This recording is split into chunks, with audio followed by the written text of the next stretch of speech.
Metro मधलं आजचा विचार हाच आहे की पुणेकरांचं अनेक वर्षाचं स्वप्न जे आहे मेट्रो पुण्यात होणारे अनेक वर्ष पुणेकर आमचे फक्त ऐकत होते. पण माननीय मोदीजींच्या काळामध्ये मोदीजी प्रधानमंत्री झाल्यानंतर राज्यामध्ये देवेंद्र फडणवीस आलं तर तिथून मागे फक्त कागदावरतीच आमची मेट्रो होती. आज असं सांगितलं जातं की कोणीतरी मेट्रो आणली कोणीतरी केलं, तर मला ते सत्य सुद्धा खरं तर आपल्या सगळ्यांच्या माध्यमातून समोरही आणलं पाहिजे की उगाचच पुणेकरांची दिशाभूल करण्याचं काही कोणी काम करू नये आणि ते होणारही नाही. मला माहिती पुणेकर जाणतात. खरं तर म्हणून आज ज्या पुण्यातले मोठे चांगले प्रकल्प आमच्या काळामध्ये झाले, मेट्रो सुरू झाली, भूमिपूजन मोदीजींनी केलं, त्याचं उद्घाटन मोदीजींनी केलं, 32 किलोमीटरची मेट्रो आज चालू झाली. भविष्यामध्ये टोटल 120 किलोमीटरचं नेटवर्क या पुण्यामध्ये सुरू होतं आहे. टप्प्याटप्प्यानं काही टेंडर्स लागतात, काही DPR झालेत, काही कॅबिनेट केंद्रीय मंत्रिमंडळाच्या कॅबिनेटची मान्यता मंत्रिमंडळाची मान्यता मिळालेली, अशा वेगवेगळ्या स्थितीमध्ये स्टेजेसमध्ये आहे.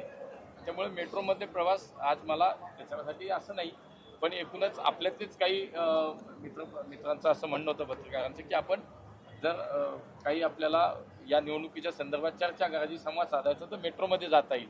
आणि त्यांनी आलं, मी जाणीवपूर्वक असं काही नाही की मेट्रोमध्ये आज जायचं न त्याचं काहीतरी वेगळं हे करायचं. पुणेकरांना माहिती आहे मेट्रो पुण्यामध्ये कुणामुळे आली. आज 2 लाख पुणेकर याच्यामध्ये प्रवास करतात.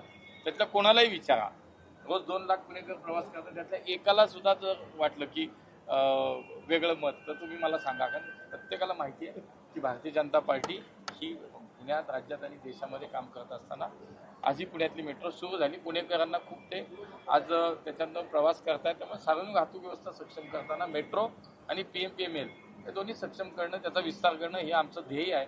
आणि आज म्हणून पुण्यामध्ये मागच्या 5 वर्षाच्या जेव्हा काळामध्ये आज 1200-1500 साधारणतः बसेस, या इलेक्ट्रिक बसेस आणि CNGच्या बसेस रस्त्यावरती आल्या. 1000 नवीन बसेस आता केंद्र सरकारच्या माध्यमातून मान्यता मिळाली, त्या टप्प्याटप्प्याने रस्त्यावरती धावतील. देवेंद्रजींनी पुण्यामध्ये परवा सांगितलं की साधारणतः 4000 बसेसचं आमचं पुढच्या 5 वर्षाचं टार्गेट आहे. आणि त्यामुळे त्या 4000 इलेक्ट्रिक बसेस पुढच्या काळामध्ये पुण्यामध्ये येतील. असं एकूणच पुण्याच्या वाहतुकीच्या संदर्भातला एक भविष्यातला मोठा विचार. पुण्यातल्या अंडरग्राऊंड साधारणतः 57 किलोमीटरचे रस्ते बनवण्याचं नियोजन, असे अनेक गोष्टी पुढच्या काळात आहेत. आणि म्हणून आज हा सगळा संवाद आपल्याशी करताना हा विषय करतो. खासदार साहेब 2 दिवसापूर्वी अजित पवार पुण्यात बोलत होते.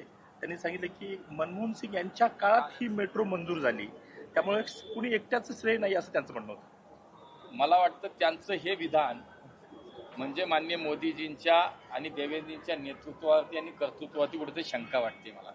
त्यांनी स्पष्ट केली पाहिजे की मोदीजींच्या नेतृत्वात शंका आहे का, देवेंद्रजींच्या आणि मोदीजींच्या नेतृत्वात कर्तृत्वात कुठे शंका वाटते का. कारण माननीय मनमोहन सिंगजी 1 ते 2001 ते 2014 आणि 1 ते 2014 पर्यंत हे पालकमंत्री आहेत, ते पंतप्रधान.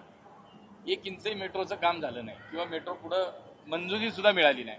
मोदीजी आल्यानंतर त्याला मंजुरी मिळाली, देवेंद्रजी मुख्यमंत्री आले तर मंजुरी मिळाली आणि काम सुरू झालं.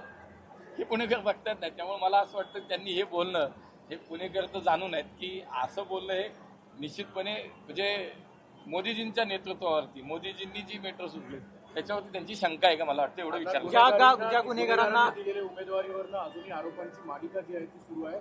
आणि शिवाय त्याला जोडून असं आहे की काही सोशल मीडियावरचे जे पेजेस आहेत त्याच्यातनं जाणून बुजून काही ट्रोलिंगचे देखील आता सुरुवात झाली. गजा मारणे तिकडे बसून supplementary question no.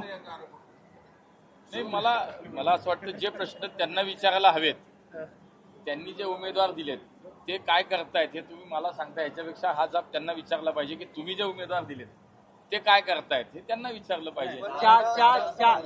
Sachin Kharat, मी तुमच्या माध्यमातून माझं आव्हान आहे, जर निलेश गायवळ नावाच्या विषयासाठी तुम्ही जे म्हणताय की विदेशात पळून जाण्यासाठी मी मदत केली, एका व्यासपीठावर यायची माझी तयारी आहे.